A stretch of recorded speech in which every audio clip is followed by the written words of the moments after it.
cristales rotos. Así nos quieren presentar la realidad, como si fueran pequeños cristales rotos. Cada mañana nos presentan las noticias sucesivas que van pasando en Argentina y en el mundo, y nos muestran como que no tuvieran nada que ver entre sí, como que estuvieran desconectadas.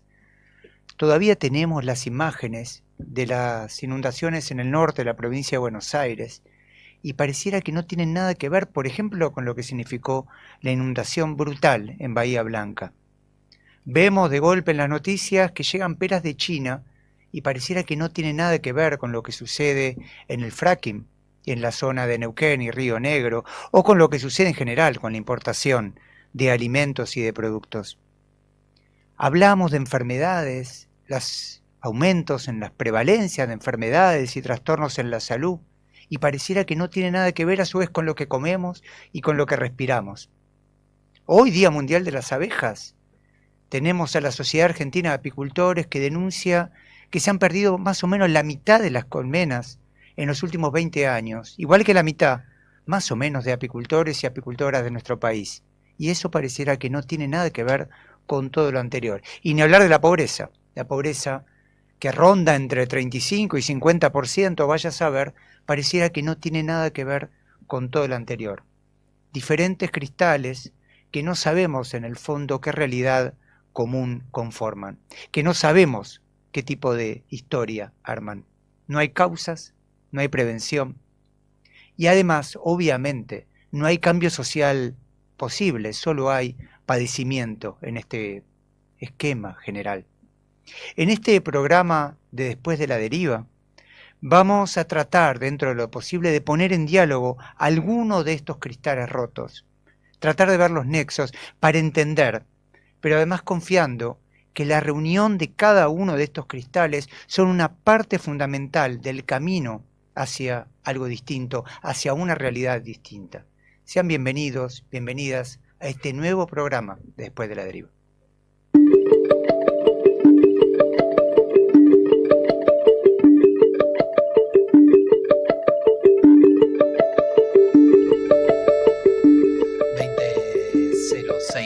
Estamos empezando el capítulo 363 de Después de la Deriva aquí en Revuelto Radio. Estamos con Guille Folguera, que hizo esta introducción bien potente, con Pau Lois. Buenas noches a ambos. Buenas. ¿Cómo están? Pensaba en esta metáfora de los cristales rotos, en la fragmentación, en el modo en que quieren que veamos las cosas muy parcializadas para que nunca descubramos el todo, ¿no? Tal cual. Sí, y otra vez viene esto que hablábamos cuando estuvimos hablando de Atanor, ¿no? Como si la inundación fuera una tragedia que no tiene sus causas. Y en realidad, bueno, es como inherente a este orden, ¿no? A este sistema, a esta realidad. ¿Dónde están las causas, no? Llovió mucho, fue una de las causas de inundación, pareciera que nos toman de idiotas, ¿no? Qué manera, qué tiempo loco, ¿no? Tiempo loco.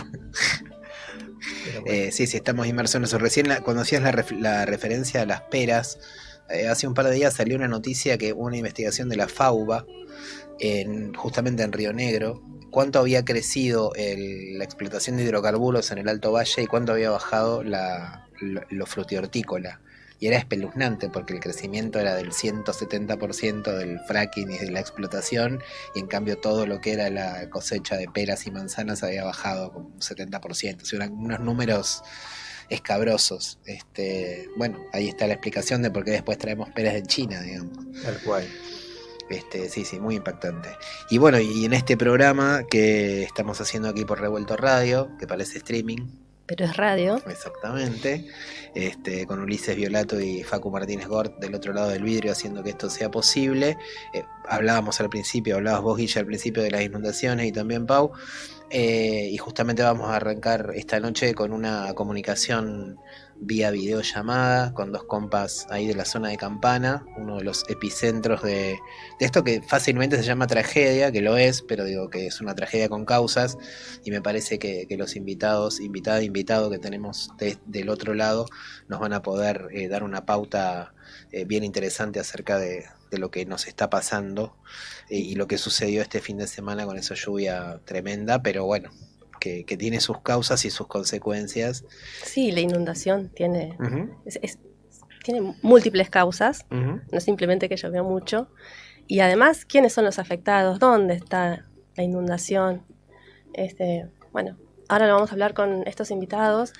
Y es un programa que además va a tener otros invitados. Hay voces de distintos lugares, ¿no? Ujú. Eso, vamos a estar después con Mauricio Cornaglia y después vamos a estar con Marco Filardi. Y, Ahí vamos. y Santiago Sarandón. Y Santiago Sarandón, que nos mandó ahí unos videos, exactamente. Porque nos interesaba hablar sin saber que esto iba a suceder, aunque todo el tiempo va a estar sucediendo estas cosas. Nos interesaba también explorar hoy el tema de la agroecología como asunto, como proyecto, también para analizar un poco sus limitaciones y también su potencia, ¿no?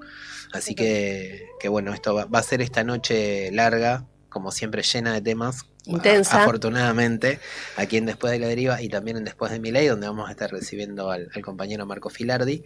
Pero vamos a ir con la nota prometida que tenemos desde Campana, dos compas, Sole Gutiérrez, Raúl Quirino, a ver si andan por allí. Y una voz desde Campana que involucra ya no solo a los agronegocios y a los negocios inmobiliarios, que se habló mucho, sino también una empresa importante como Techin. Ya vamos a... Sí, que vienen denunciándola desde hace años, ¿no? Ahí Raúl Quirino, Sí, con toda su potencia. Sí, tiró un título fuerte hoy en algún medio, contando que justamente Techin había hecho un tapón en el Paraná, ¿no? Claro. Que es una figura no poética justamente, pero bien gráfica de por qué pasan estas cosas, ¿no? Y a eso hay que sumarle los barrios privados, bueno, toda esa cosa tan tremenda que llaman progreso, dicen. Y muchas veces enfatizamos en que los extractivismos involucran, ¿no?, el aumento en la desigualdad social, y acá queda tan claro que son los sectores ricos, lo de los country, lo del agro y Techin, los beneficiados. Bueno, nos avisan ahí que Sole y Raúl están del otro lado. Sole, Raúl, ¿están ahí? Sí, acá estamos. Bueno, Perfecto, como estaba diciendo, además de estos fenómenos de intervención de los poderes públicos en este desastre humano, social y ambiental, es de destacar la red de colaboración espontánea de la comunidad. Pero es importante, fundamental, me parece a mí, avanzar en la comprensión de lo que está pasando en Campana. Acá me parece que es esencial limitar nuestra exposición a Campana, no generalizarla, porque estamos en distintas cuencas con Zárate. Zárate pertenece a la cuenca del río Areco y Campana pertenece a la cuenca del arroyo de la Cruz. Comprender lo que está pasando en la cuenca es lo que permite explicar el daño que han sufrido las comunidades. La cuenca del arroyo de la Cruz es una cuenca integrada por los arroyos, además del arroyo de la Cruz, por los arroyos de la Pesquería, el Morejón, el Sauce y arroyos menores. Esta gran cuenca es un abanico que se concentra en una desembocadura que se da aledaño a la empresa Techin, que es la desembocadura del arroyo de la Cruz. Este arroyo de la Cruz, que era una vía navegable interior del pueblo de Campana con desembocadura al río Paraná, de 80 metros de ancho, 1.200 metros de largo en su tramo final y unos 14 metros de profundidad, fue cortada, rellenada y transformada en un lote comercial por el grupo Techin, que de esa manera tapona la salida del drenaje de toda la cuenca del arroyo de la Cruz. Este es un hecho que nosotros venimos denunciando reiteradamente, que lo hemos denunciado al juez Charbay de Campana en 3 oportunidades, que lo hemos denunciado en la Cámara de Diputados con un pedido de informe sobre la situación en el Paraná, audiencia pública, en la Comisión de Ordenamiento Territorial que preside Leandro Santoro, y especialmente, últimamente, en el gobierno de la provincia de Buenos Aires.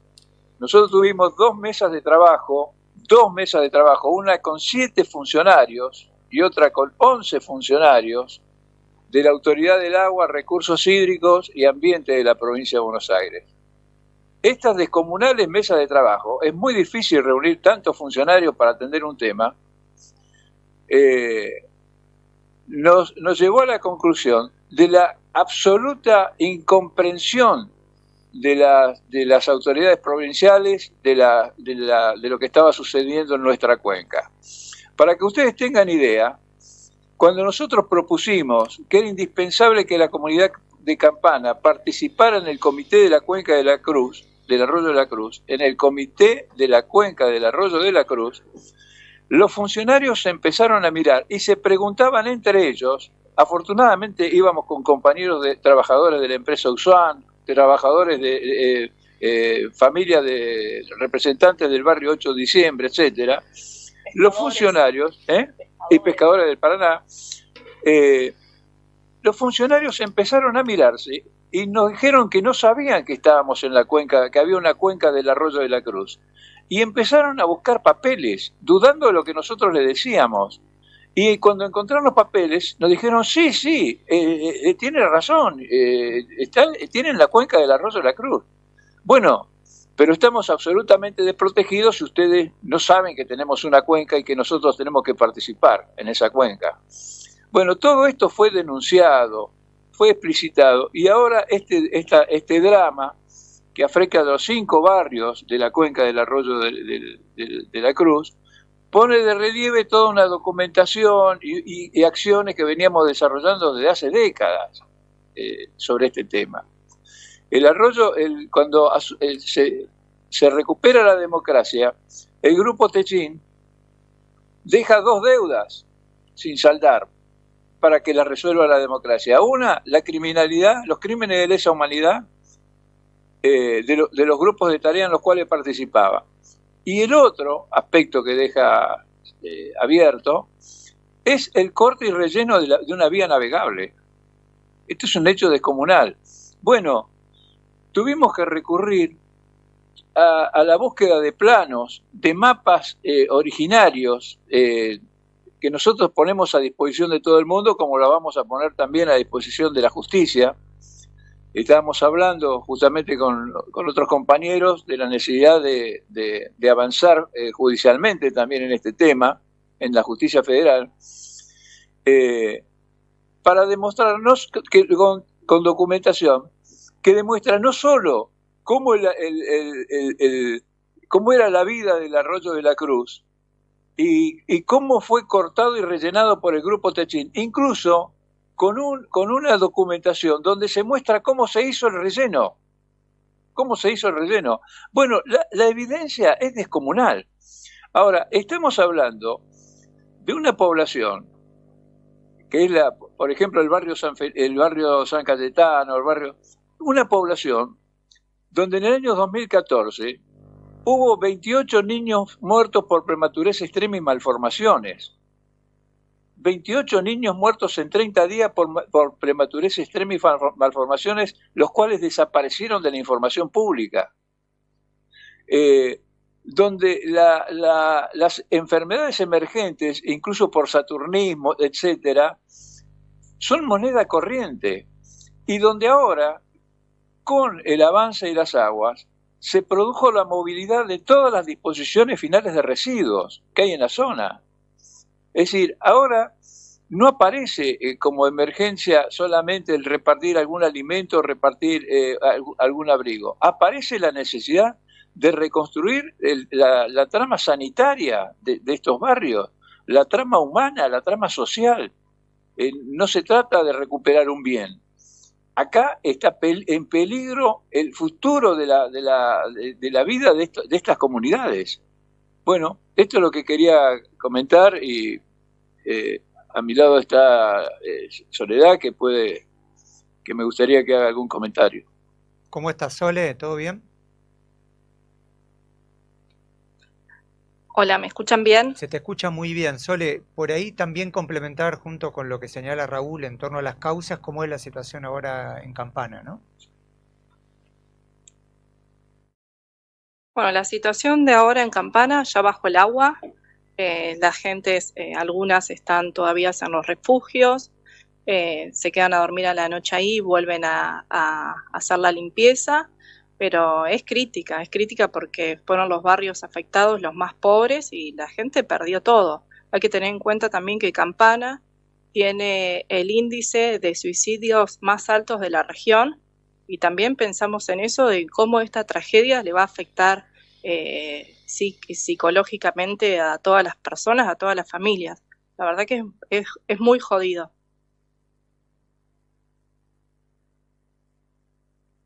¿Me escuchan bien? Sí, sí, Sole, y de ahora en más, o sea, esta es la situación. ¿Qué se reclama? ¿Qué se puede hacer? ¿Qué se puede...? Sí. Y nosotros lo que ahora, bueno, esta es una tragedia anunciada. Esto viene hace décadas, viene siendo denunciado ante la justicia, ante todas las instituciones habidas y por haber, de la provincia, del municipio. Y nosotros, a ver, personalmente, si me preguntás qué se puede hacer fuerza para que esto no se naturalice y para que no se vaya la inundación y que la gente se olvide de que puede llegar a volver a pasar. Sole, yo aprovecho a preguntarte y hacerle extensiva la pregunta también a Raúl. ¿Qué pueden contar de lo que es la organización por abajo ahí de vecinos, vecinas, de asambleas? Un poco pensando, problematizando esto. Recién Raúl daba cuenta de esas reuniones con el gobierno provincial, pero digo, ¿cómo están organizados un poco para enfrentar esta situación y para seguir generando esta conciencia necesaria para que esto no se siga repitiendo, ¿no? Y a partir de esta tragedia es como que la comunidad empezó a tomar conciencia de que el problema siempre estuvo latente y hay más interesados en apoyar los reclamos, en recuperar lo que perdió, en interiorizarse en lo que tiene que ver con las problemáticas socioambientales, que eso es algo muy positivo. ¿Hay alguna forma de, digamos, que se están agrupando, encontrando? No sé si tienen forma de asamblea, de algún tipo de juntada ahí de habitantes de la zona de Campana que quieran contar para que la gente se sume. Sí, nosotros estamos todo el tiempo haciendo reuniones.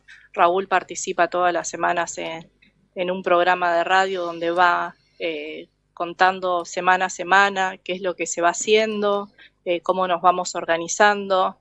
Y después toda la comunidad de Campana sabe que vamos a estar a disposición de acompañarnos mutuamente y ayudarnos para justamente que se haga justicia algún día y no dejar que el municipio, las autoridades o el grupo Techín siempre se lleven por arriba habido y por haber todo lo que encuentra a su paso.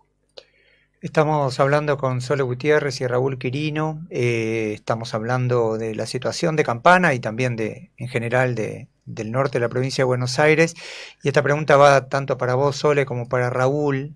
Además del rol del grupo Techín, hubo una omisión sistemática en los grandes medios de comunicación, las grandes empresas de comunicación y de los funcionarios e intendentes que salieron a hablar de otros dos grupos causales. En particular me refiero a los negocios inmobiliarios y a los agronegocios, y quería un poco preguntar qué rol tenían estos intereses en la zona de Campana y qué rol habían tenido en torno a las inundaciones.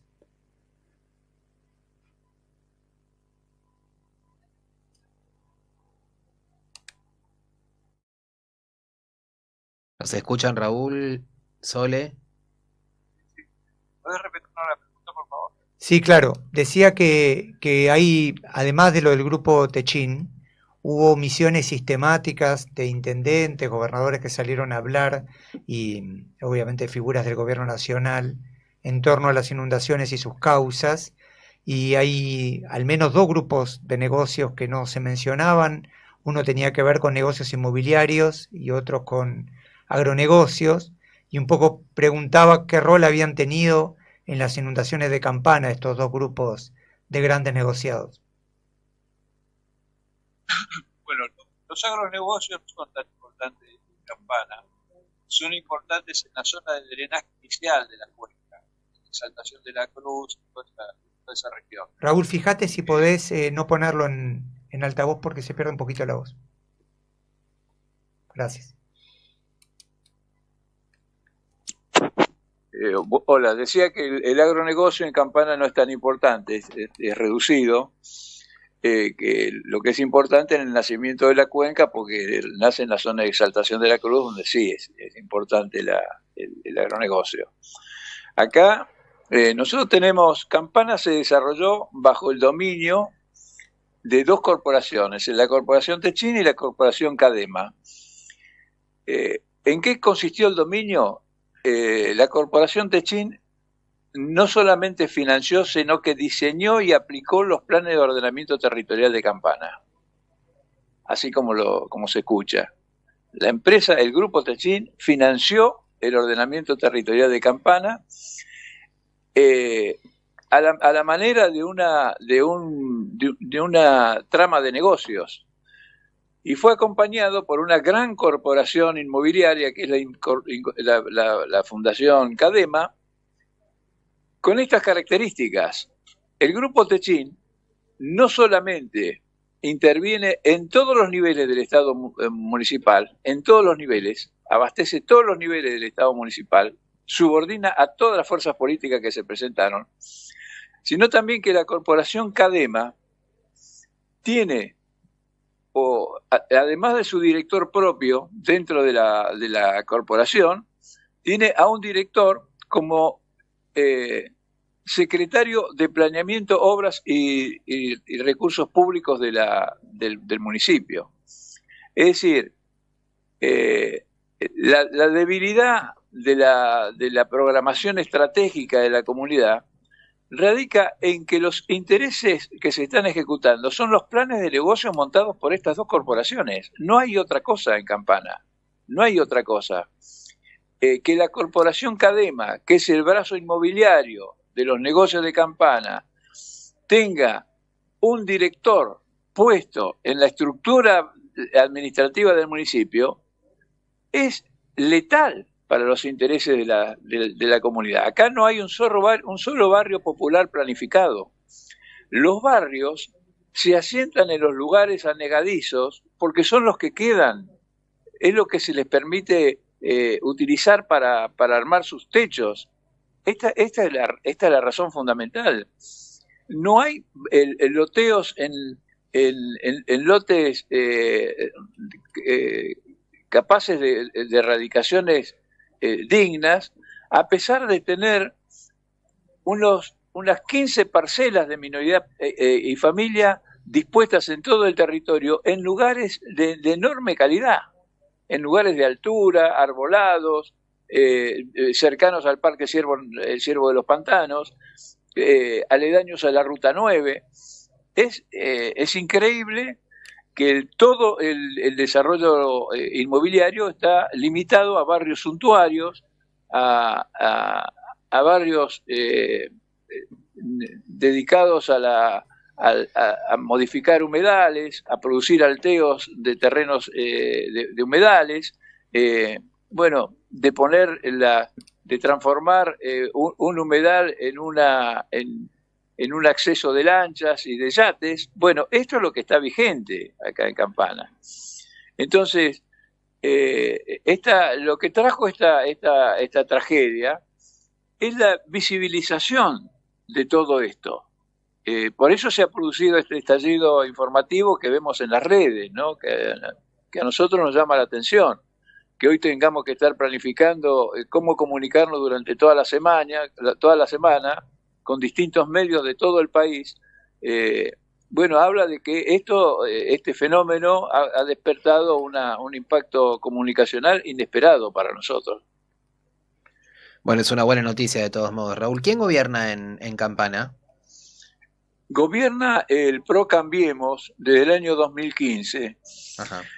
Pero las políticas no han tenido diferencias políticas a la hora de beneficiar a las corporaciones. Para que se den una idea, en el año 2017, el día 23 de noviembre del año 2017, por voto unánime del PRO Cambiemos, el Frente para la Victoria del PJ, el Frente Renovador y la Cámpora, se votó la entrega del puerto soberano de Fruto al Grupo Techín. Uh-huh. Clarísimo. Para que ustedes tengan una idea de lo que es el dominio de estas corporaciones. No hay grieta en Bueno, eso. No hay grieta de ninguna manera, de ninguna manera. La complicidad, el grupo Techín no podría haber hecho nada de lo que hizo, de los grandes atropellos humanos y ambientales que ha provocado, sin la cultura de la impunidad garantizada por el poder político. Esta es la realidad de Campana. De todos los sectores políticos, no hay diferencias. Perfecto. Raúl Sole, muchísimas gracias por esta comunicación con Después de la Deriva. Seguimos en contacto y bueno, a seguir peleando y organizándose. Muchas gracias a ustedes. Seguimos en contacto. Hasta Gran luego. abrazo. Abrazo enorme por allá. Bueno, bien explícito, ¿no? Lo que contaban y un panorama desolador, previsible. Pongámosle tragedia, pero vino. Tragedia anunciada, lo Tragedia dijo Sole. anunciada. Claro. Sí, totalmente. Sí. Vamos a ir a un poco de música, aquí en Después de la Deriva, si les parece bien, siendo las 20:31. Como hemos dicho ya otras veces, estamos haciendo una linda parcería con los compas de Sagrada Medra, que nos van anunciando sus lanzamientos, que mañana en La Hora Azul, que es un espacio que tienen en YouTube, van haciendo los lanzamientos de cada semana o cada 2 semanas, y en este caso mañana va a haber un programa doble, con la suite Bamancha, tocada por Mauricio Laferrara, un exquisito guitarrista que además integra el sexteto de Negro Aguirre, y también va a haber el lanzamiento de otro EP que se llama En el Alero. Es un disco hecho por un dúo de la violinista Laura Orteaga, una violinista catalana argentina, junto a una chelista, Marcela Vicente, que es cordobesa. Juntas hacen un repertorio muy bonito, instrumental, muy bello, y lo que vamos a escuchar es la canción que casi le da título a este EP, porque se llama Como en el Alero. Esto es Después de la Deriva, y esto se va a escuchar mañana, en La Hora Azul de Sagrada Medra.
Todo el día, toda la música popular independiente.